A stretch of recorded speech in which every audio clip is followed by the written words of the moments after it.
Okay. Michael Regner, R-E-G-N-I-E-R. I'm the fire chief for Sarasota County Fire Department. Today we responded to a vehicle crash involving a school bus. When we arrived on scene, we had a total of 16 people on scene that were involved in the accident. Of them, we had 10 patients that we triaged and determined that they needed to get medical attention. We elevated our response from a normal response for a crash involving a school bus to a mass casualty incident level 3 for our department. That brings enough resources to take care of the incident. While we were there, we also had an issue with a fuel leak of the school bus, as well as power issues from the FPL lines and the traffic signal that was taken out from the school bus. So we had to deal with those emergencies as well.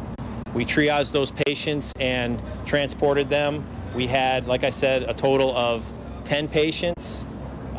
They were determined on a level through triage and transport where they needed to go. We took 9 patients to Sarasota Memorial Hospital and 1 patient to Doctors Hospital.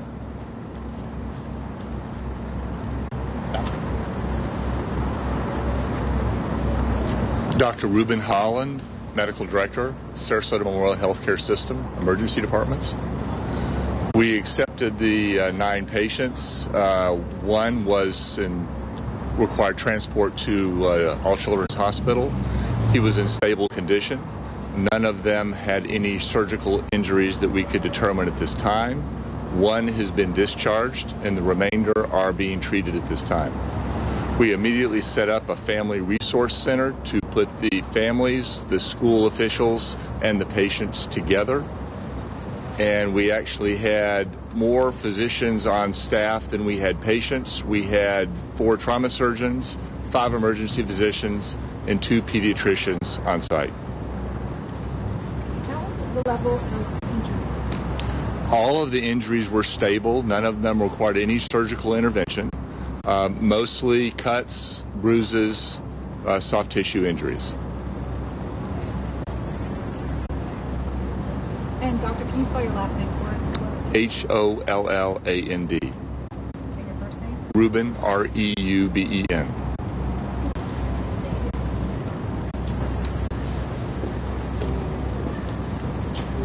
Hi, good morning. My name is Todd Bowden, B-O-W-D-E-N. I am Superintendent of Schools for Sarasota County Schools. This morning we received a phone call that you never want to receive, in which a bus with special needs students had been involved in an accident. I just want to say a very special thank you to Sarasota County Fire for their response and Sarasota Memorial Hospital for their treatment of the students and our employees. I think a very special thank you goes out to our community. It's my understanding that there were multiple members of the community who were there to console and work with our students on site from the neighborhood, which really made this a much easier transition for those students, knowing that there were adults on scene caring for them immediately. So our thoughts and prayers go out to our employees and our students, but a special thank you to Sarasota County Fire, Sarasota Memorial Hospital, and our community at large for the treatment of our students today. Your understanding earlier reports from FHP is that the bus driver, took some evasive action.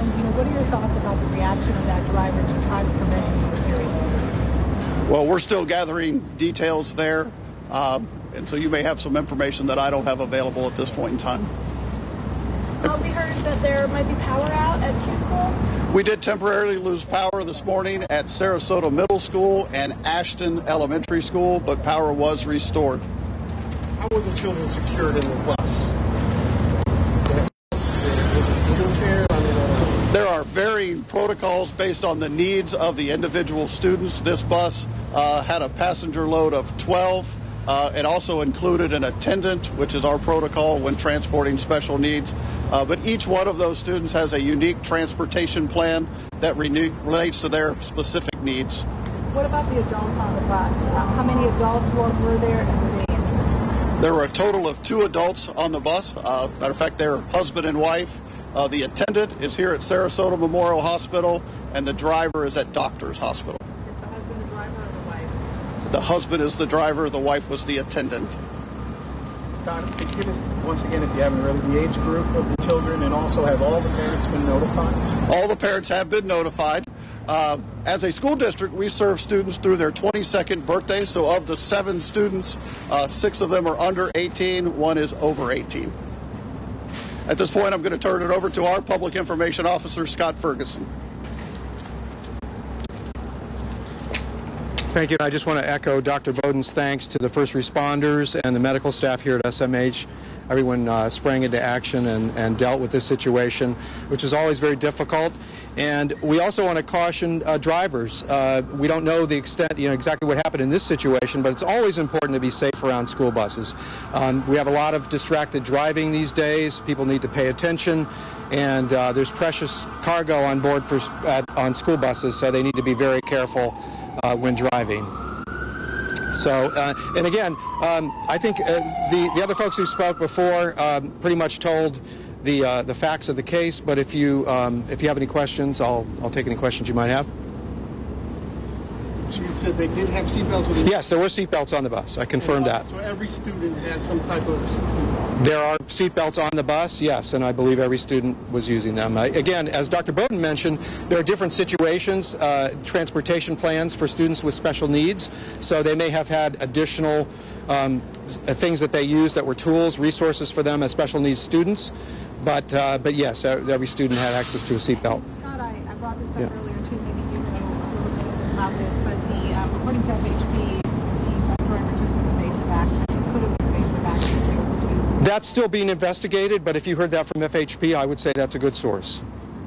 Well, your reaction to the bus driver taking those steps? Well, absolutely, that's a great thing. And bus drivers are trained to do that. When there's an incident and they have to think quickly, they have training to allow them to deal quickly with the situation as best they can. So we're glad that this situation turned out much better than it could have, and that again, no serious life-threatening injuries as far as we know at this point. So cuts and bruises. So. Do we have any word on who's at fault in this accident? No, I understand from FHP that the driver was making a left turn and basically made that left turn in front of the bus. I don't know the exact configuration. I was on site and I saw where the car ended up and that the airbag was deployed, but I don't know exactly how that happened with the spinning around or what happened exactly with the car and the bus. But it's still under an investigation. But yes, exactly. Yeah. This might be a question more suited for the doctor. You want? Can you tell us, just in the public, exactly what is the procedure in an accident like this? Once you're notified, what preparations do the hospital take as the ambulances are on the way? We call our multiple resources. We activate additional physicians when we know that there's going to be a high caseload such as this. We have social workers, as I mentioned, the Family Resource Center. We contact the operating room, radiology, laboratory, upper-level administration, security. So there's a wide variety of resources that are activated when we have something like this occur. And could you tell us how quickly,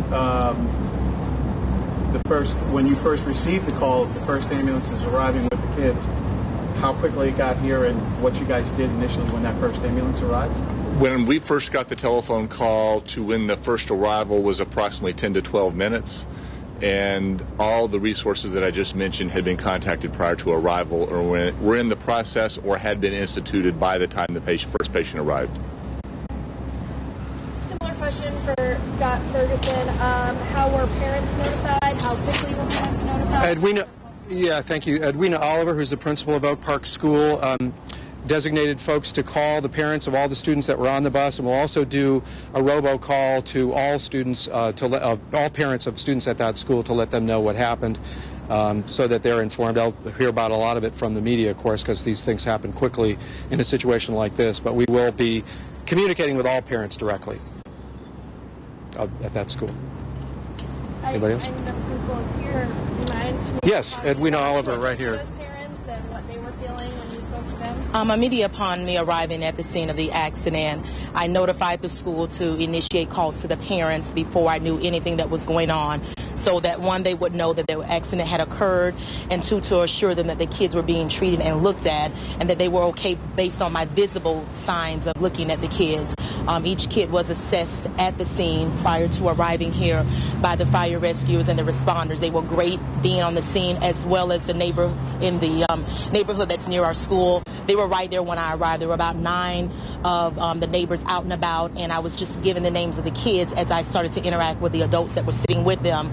And upon that, I called 2 of my response team members from my school to come down with our school van to be with the kids and to keep the kids who were nonverbal, to communicate with them so they would be relaxed and calm during the transition, because each of the students did have to be seen by the EMT at the scene. If you could talk a little bit about how important that is, especially when you're dealing with children with special needs, that there were adults on scene who were willing to, give up their own time to kind of try to comfort these kids and them dealing with that traumatic experience. Oh, absolutely. The adults that were in the scene were very patient. There was actually one teacher from Ashton who was there as well, and she offered, do I need to call anyone? I said, no, we have that taken care of. But they were all assigned with one or 2 students that were nonverbal, because some of the stimuli that was going on at the scene, the sirens, people talking, the responders, all of that was a lot for some of my students who are nonverbal. So they were just there talking. So once I gave them names, when you speak to a student and you address them by their name, that's confirming to them to know that everything is okay, that someone knows me. So they were great at that, and being able to calm the students' fears, especially the students that we serve here in our district at my school, was very crucial this morning.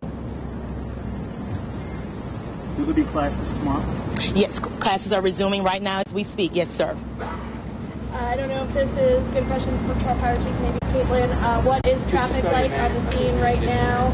Oh, Edwina, E-D-W-I-N-A, Oliver, O-L-I-V-E-R. Ms. Oliver, I'm sorry to interrupt, but one quick question. Can you verify the ages for us too? Our students we serve are from pre-K to the age of 22 at our school, but on the bus, they vary. I can't give you a specific age of any of the students, but they will vary between, I would just tell you, between second grade as well as post-grads that were on the bus. But the ages of the patients are I couldn't verify that for you. Hi there, good morning. Caitlin Perez, K-A-I-T-L-Y-N, P-E-R-E-Z, PIO for the Sarasota County Sheriff's Office. Samantha, that was a great lead-in. As far as traffic, I just want to kind of wrap things up for you today. The eastbound lanes of Proctor are expected to be closed down for some time. Traffic ops, our partners at Sarasota County, are working to establish kind of a 4-way stop, putting up stop signs temporarily until both that light and that pole can be reconstructed. Honore is open and flowing, so we encourage folks to travel that way. Use caution and be careful, because, of course, we don't want to be out there for another crash today. Further, I'd like to add to, just as Scott said, this is a great partnership. We were first on scene at 9:04 this morning, but this is an FHP-led investigation, so they are the lead investigating agency. But fire department was on scene, and of course our partners at Sarasota Memorial Hospital are phenomenal, so we're very grateful to those partnerships and to the community for their assistance as well.